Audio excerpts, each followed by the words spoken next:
So overall, I'm not overly concerned about that, at least not from an economic point of view. I don't think that's part of the Chinese rationale.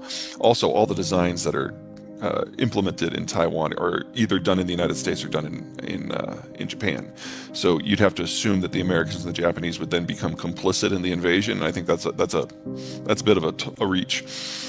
Beyond that, the Chinese Navy, while they do have more ships than the U.S. Navy, most of them are very, very small, and 90% of them can only sail 1,000 miles from the coast, assuming they're sailing in a straight line, moving slowly to conserve fuel, and no one is shooting at them. So they can't even make it past Vietnam in force. So in the instance of a war, whoever the Chinese would be warring with, someone, the Koreans, the Taiwanese, the Vietnamese, the Japanese, the Indians, us, someone is going to put a couple of destroyers in the Indian Ocean basin and cut the energy line. The United States hasn't been the world's top energy importer for a long time. It's been China. China imports 85% of their energy, and 85% of that comes from the Persian Gulf. So in a real war, that stops. And China literally deindustrializes in a matter of months. The trucks stop running probably in 3 to 6 months, and you'll have mass famine in 6 to 12 that'll kill 500 million people. Now, normally I would say that this would prevent the Chinese from seriously considering any sort of conflict. But as we're ending the edge of the globalized era, the math is changing. They realize now that they don't have a lot to lose, or more to the point, they're going to lose it anyway. And there's something to be said for choosing the time and place of the conflict so that you can write the narrative. And if for the low, low price of 500 million dead Chinese, the Communist Party can remain in control during the transition, that's a price worth paying. So I'd give it like a 1 in 3 chance that it's going to happen. Let's start with the Chinese view about what's going on. When the war first started, they were really excited because they had always seen this as a potential template. You know, the Russians conquer Ukraine quickly, the world sucks it up, and Ukraine ceases to exist. The Russians absorb it. The Russians pay no real diplomatic or economic price, and we go back to a multipolar world in which the Russians are bigger, and everyone has just decided to accept the done deal and move on. Yeah, that's not happening. So number one, Ukraine, while they're massively overperforming, has really only been preparing for this war for 8 years and did not have a lot of financial resources to do so. Taiwan has been preparing for war with China for 75 years, and they are a wealthy country, and there is not a flat land border between China and Taiwan. It's an ocean. So there's always going to be a much higher level of casualties and a much higher level of difficulty, and now the Chinese know that. 2, the sanctions. I gotta admit, I'm really surprised that the world came together, especially Europe, in the way that it did so quickly. If those sanctions were put against China, it would destroy the regime. Say what you will about the Russian economy, but it is a large net exporter of energy, foodstuffs, and the stuff that is necessary to grow foodstuffs. The Chinese are huge importers of all of those things.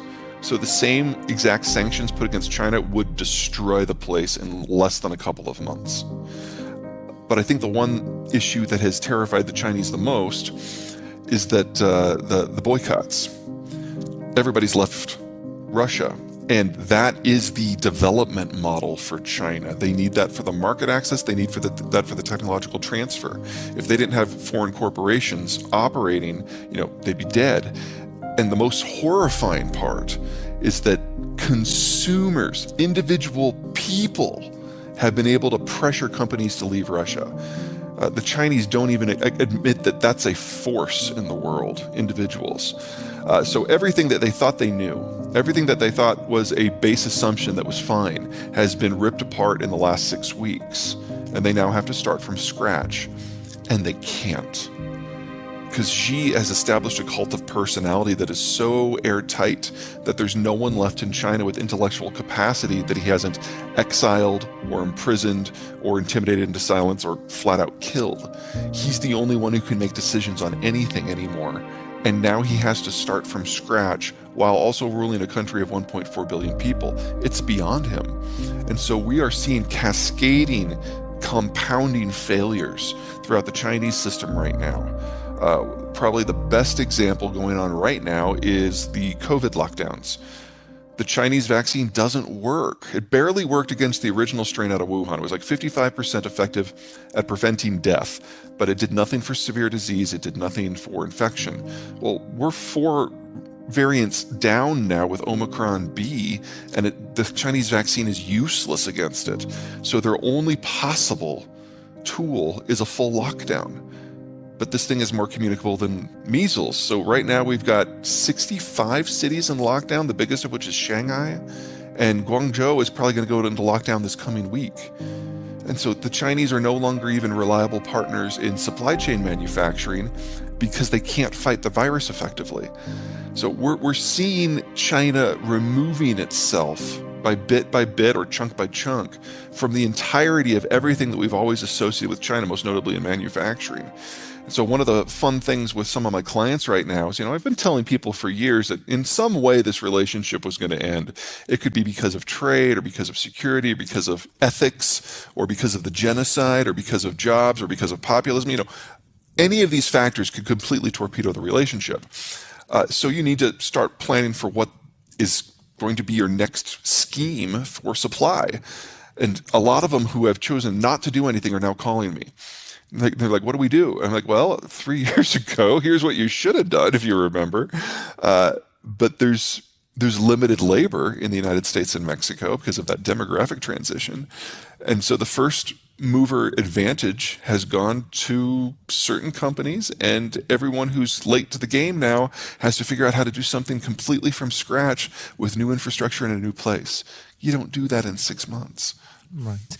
No, it does. It does. The problem with answering that is we have a cult of personality. And the only person who knows what's going on in Chinese policy for projecting forward is one guy who now has no one to talk to. Right. So, for example, the United States has been able to somehow, through some excellent work, basically read Putin's email and the emails and the phone records of everyone in the inner circle and everyone in military planning. And so when we were getting within a couple of weeks of the invasion, the Biden administration just started dropping this out there. And a lot of countries didn't believe it, but we now know in retrospect that they had everything. And my personal favorite is when the NSC published a couple of emails from their counterparts in Russia complaining about the NSC reading their emails. That was just funny. Thanks. Yeah. That doesn't work in China. Putin has isolated himself. He only has about a dozen people he sees regularly. He only has about a half a dozen he trusts. But Xi has no one. And so no one is willing to bring Xi information unless it's specifically requested. Because it doesn't matter if it's good news or bad news. It's news. And if it clashes with what's going on in his head, they're out ahead. So our best understanding is that when Putin came to Beijing, which, by the way, was the first world leader that Xi had met with since January of 2020, he's that isolated. He believed everything that Putin told him because no one in his own intelligence services dared say anything. And so when the invasion actually did happen, Xi was shocked because Putin lied to his face.